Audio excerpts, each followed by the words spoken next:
Cuando no creyeron en mí, mis abuelos lo hicieron, y ahora dicen que fue un esfuerzo familiar. Mi nombre es Mateo, tengo 34 años y crecí en una familia con estabilidad económica y muchas expectativas. Mi padre manejaba varios negocios en distintos rubros, inmobiliaria, tiendas minoristas y algo de logística.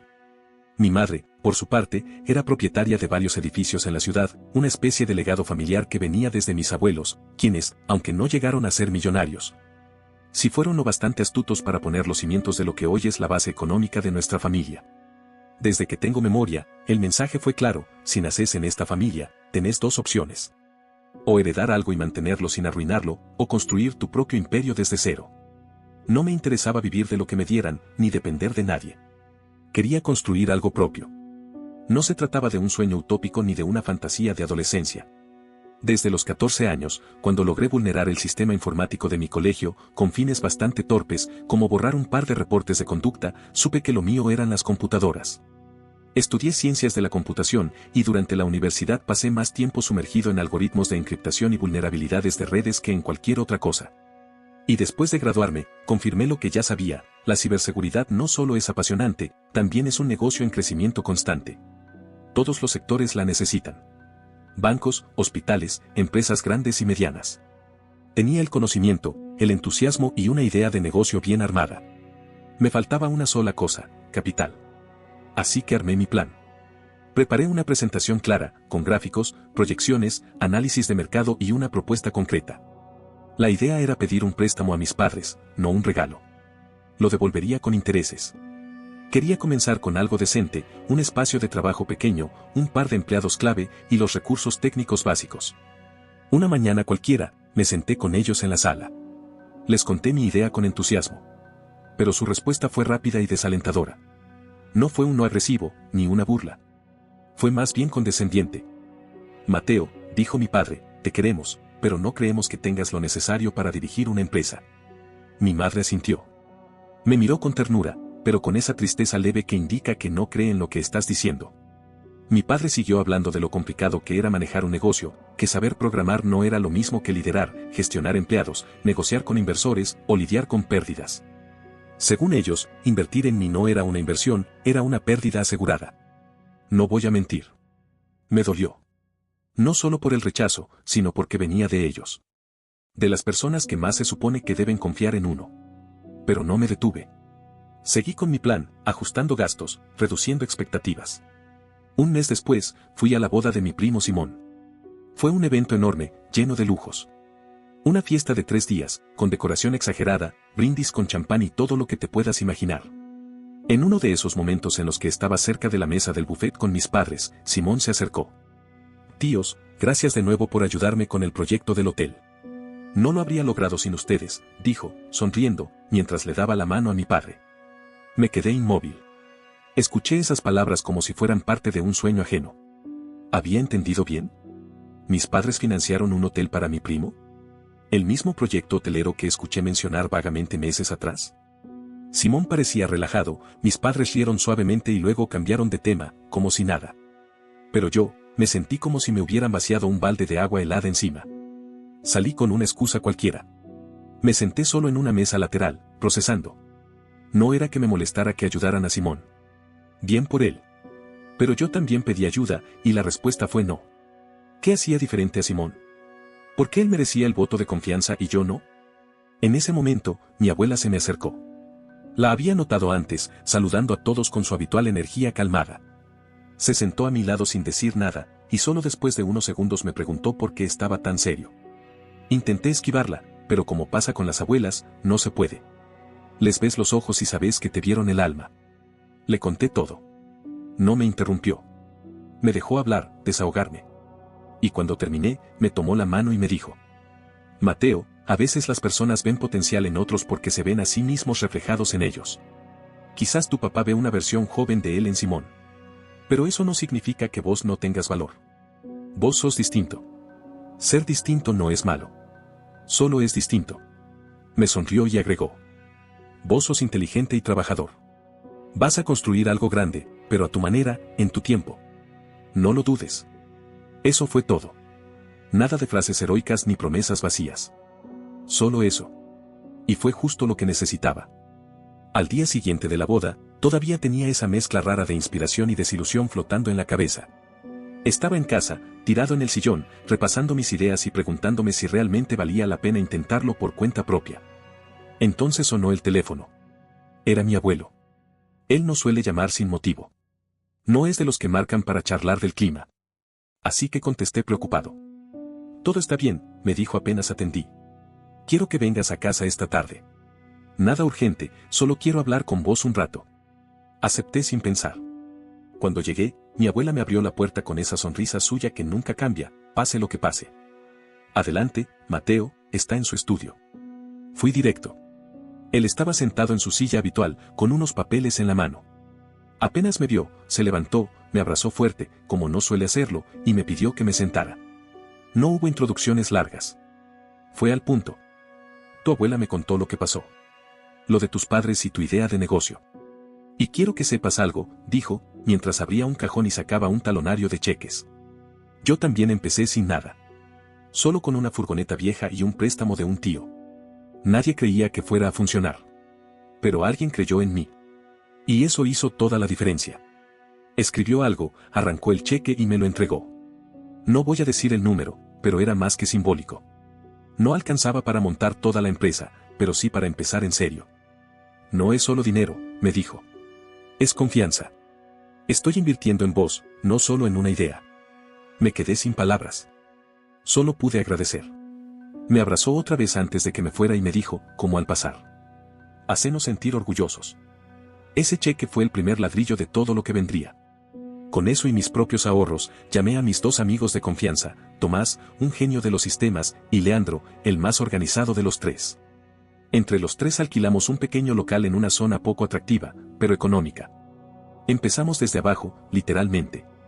Escritorios usados, computadoras recicladas y una pizarra blanca que parecía sacada de una escuela vieja. Pero era nuestro. Y eso bastaba. Los primeros años fueron durísimos. Jornadas de 14 a 16 horas, fines de semana inexistentes y alimentándonos a base de café barato y comida rápida.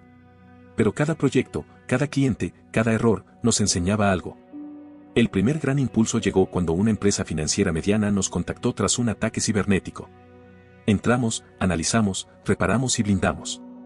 Ese trabajo nos dio suficiente para mudarnos a una oficina un poco más digna. Desde ahí, todo fue creciendo de a poco. Primero clientes más grandes, luego nuevas oportunidades. 4 años después, abrimos nuestra segunda sede. Un año más tarde, una tercera. Ya no éramos solo un emprendimiento, éramos una empresa real, respetada en el rubro. Incorporamos una división de consultoría, empezamos a generar ingresos estables y a posicionarnos como referentes en seguridad digital preventiva. 5 años después de haber empezado, manejaba una empresa sólida. Entonces decidí devolver el gesto. Fui a ver a mis abuelos con un cheque en la mano. Esto es de ustedes, les dije. Con intereses. No se detuvieron ahí. Les compré una casa. No era una mansión, pero sí una casa nueva, cómoda, en el barrio donde siempre habían querido vivir. Los vi caminar por cada habitación con entusiasmo, señalando los detalles, como chicos descubriendo su primera casa. Nunca había sentido tanta satisfacción. Mientras tanto, el proyecto hotelero de Simón iba por otro camino. La pandemia afectó todo el sector turístico, y su hotel no fue la excepción.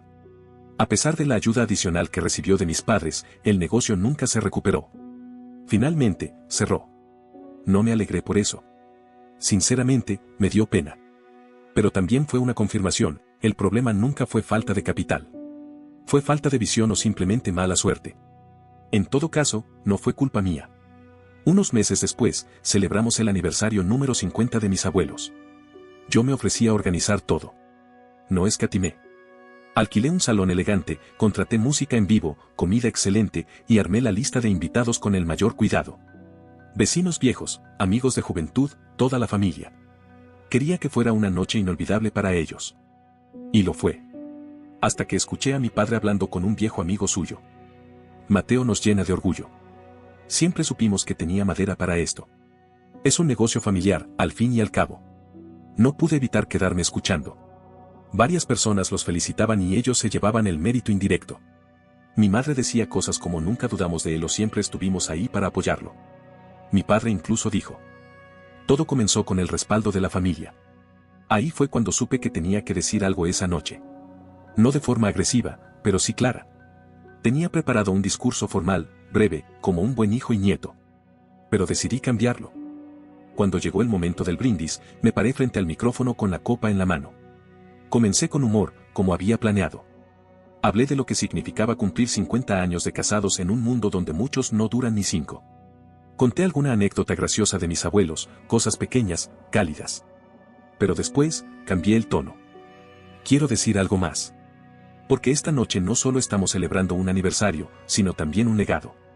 El de 2 personas que no solo formaron una familia, sino que supieron estar cuando más se los necesitaba. Hice una pausa. Los vi en la mesa principal, tomados de la mano. Mi abuela ya tenía los ojos húmedos. Cuando quise iniciar mi camino, toqué muchas puertas. La mayoría se cerraron. Pero hubo 2 personas que no solo me escucharon, sino que confiaron en mí sin pedir garantías. Que vieron algo en mí cuando nadie más lo hizo. Miré directamente a mis abuelos. Todo lo que logré, lo hice con ese primer voto de confianza. Y eso no se olvida nunca. Por eso, este brindis es para ustedes. Por lo que me dieron, por lo que representan. Por ser mi punto de partida cuando nadie más creyó que podía hacerlo. Hubo un silencio breve. Después, los aplausos. Pero yo solo los miraba a ellos. Mi abuelo sonreía con ese gesto tranquilo de siempre. Mi abuela estaba conmovida. Y mis padres, bueno, sus rostros eran otra historia. Las sonrisas se les habían congelado. 15 minutos después, mi padre me interceptó junto a la mesa de los postres. ¿Qué fue todo eso?, me dijo, molesto. ¿Querías dejarnos como los malos de la película?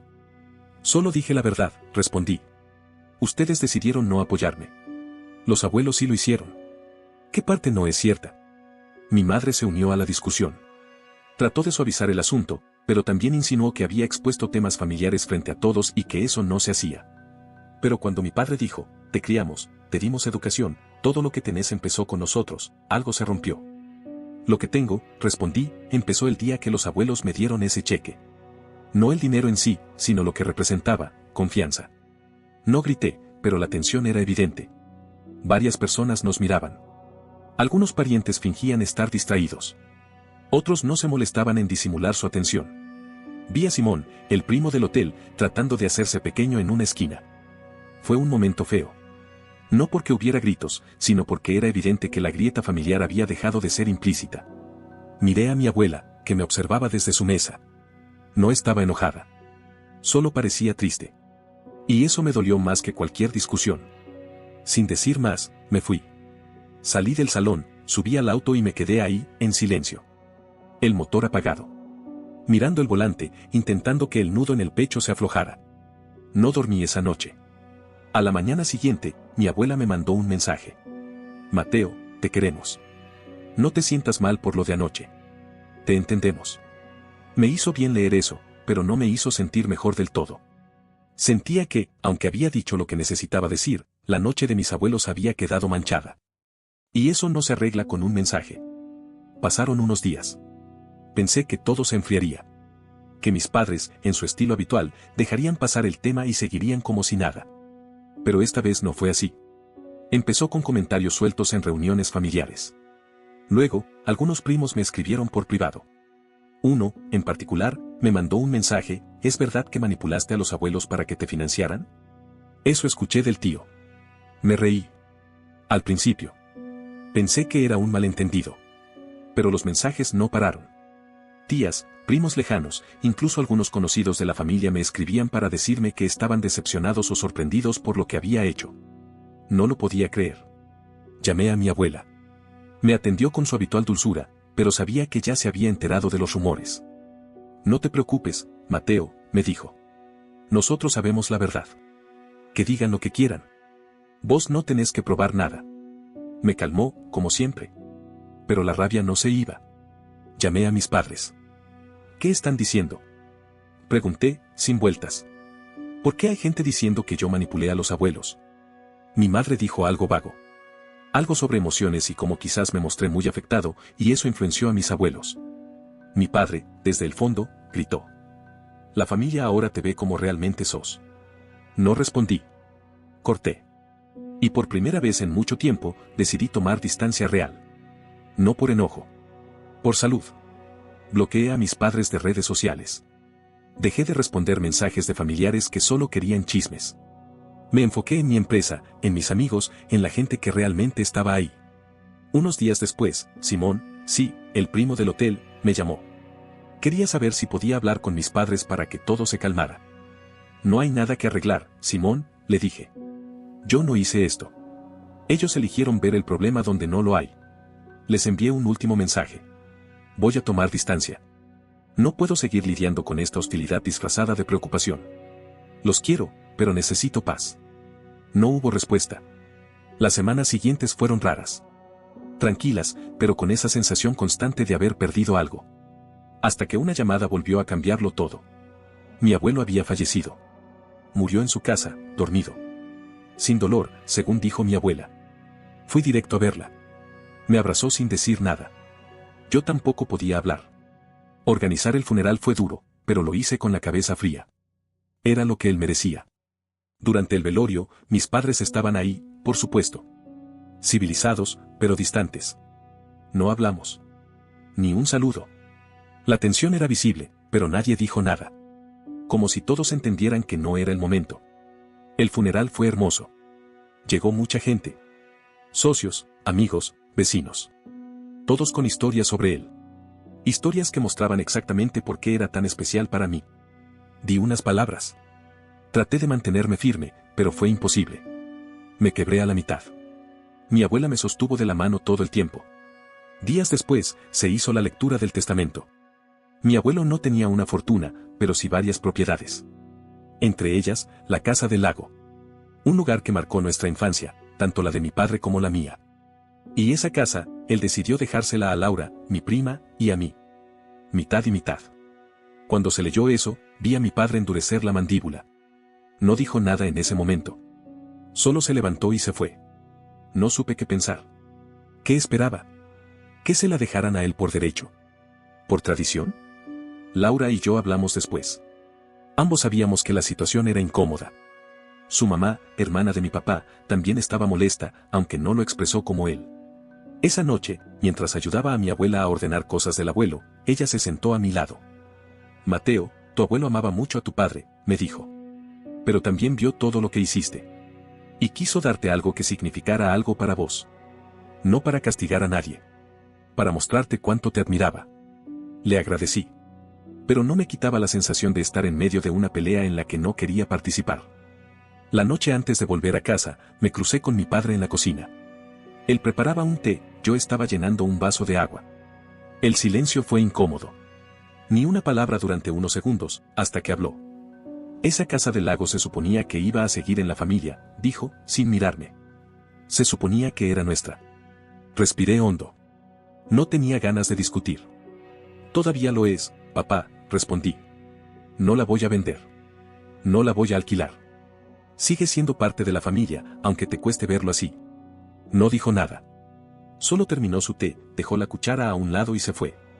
Al principio pensé que ahí quedaría todo. Que, aunque le doliera, se resignaría. Pero no. Unas semanas después, recibí una notificación judicial, mi padre me estaba demandando. Alegaba que yo había manipulado a mi abuelo para que me dejara la casa. Que esa propiedad debía haber pasado directamente a él como hijo único y que mi influencia indebida había torcido la voluntad de su padre. No podía creer lo que estaba leyendo. No solo eso, había enviado esa misma narrativa a varios familiares. Primos, tíos, conocidos. Algunos empezaron a evitarme. Otros, simplemente, callaron. Mi madre, en un intento de mediar, me llamó para pedirme que cediera. Que le diera la casa a mi padre, así todo volvía a la normalidad. ¿Querés que le dé algo que me dejaron con total claridad? Le pregunté. ¿Y que encima le diga que estuvo bien demandarme? Solo queremos paz, respondió ella. Entonces díganle que retire la demanda, contesté, y corté. No podía creer que todo hubiera llegado a eso. Una casa. Una propiedad con valor emocional, sí, pero también monetario. Y él la veía solo como dinero. Un activo más. Algo que podía vender. Mientras el juicio avanzaba, porque mi padre no retrocedió, los gastos empezaron a aumentar. Tanto él como yo estábamos pagando abogados. El suyo, mejor preparado para alargar el proceso. Yo, firme, aunque no con paciencia infinita. Mi abuela fue fundamental. Su testimonio dejó en claro que la decisión de mi abuelo fue libre y totalmente suya. Que nunca hubo presión. Que él quería dejar esa casa a Laura y a mí porque representábamos el futuro. Porque nos veía como personas que sabrían cuidarla. Aún así, mi padre no se detuvo. Perdía cada instancia, pero seguía adelante, apelando, sumando tecnicismos. Lo único que logró fue gastar más dinero. Y desgastar más aún la relación que ya estaba por el suelo. En el medio de todo esto, algo cambió. Mi empresa empezó a recibir rumores. Comentarios sueltos sobre mi historia familiar. Sobre si había obtenido mi capital inicial por herencia dudosa. Clientes que preguntaban con disimulo. Asociados que se mostraban confusos. Ahí tomé una decisión. Si mi padre había llevado esto tan lejos, yo también podía jugar. Lo demandé por difamación. Por daño a mi reputación profesional. Y, esta vez, gané. Porque no tenía cómo defenderse. Había dicho demasiado, en demasiados lugares. Quiso presionar, pero terminó hundiéndose más. Tuvo que pagarme una indemnización considerable. Una suma que, combinada con sus deudas previas y lo que había invertido en abogados, lo dejó en una posición muy complicada. Su situación económica se desplomó. Vendieron su casa. La mitad fue para pagarme. La otra, para cubrir otros compromisos que arrastraban desde que invirtieron en el fallido Hotel de Simón. Mi padre todavía tiene su empresa, pero está buscando vender una parte para recuperar liquidez. Algunos familiares sugirieron que yo la comprara, que así quedaba todo en familia. Pero la idea de tenerlo como socio no me resulta atractiva. Ni práctica. Ni viable. Y aunque parezca que todo se redujo a dinero, no es así. Lo que me duele no es la casa. Es haber llegado a este punto. A un juicio entre padre e hijo. A un quiebre que, honestamente, no sé si se podrá reparar. Laura y yo decidimos no vender la casa. Tampoco convertirla en negocio. Queremos mantenerla como lo que fue, un espacio de encuentro, de descanso, de recuerdos. Y mi abuela, ella sigue ahí. Firme, aunque un poco más cansada. Me dijo una vez, mientras caminábamos por el jardín de esa casa. Tu abuelo estaría orgulloso.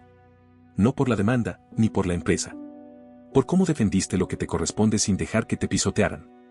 No sé si estoy orgulloso. Pero sí sé que hice lo que tenía que hacer. Y con eso, al menos, puedo dormir tranquilo. No olvides dejar tu opinión en los comentarios, dejar tu like y compartir este video.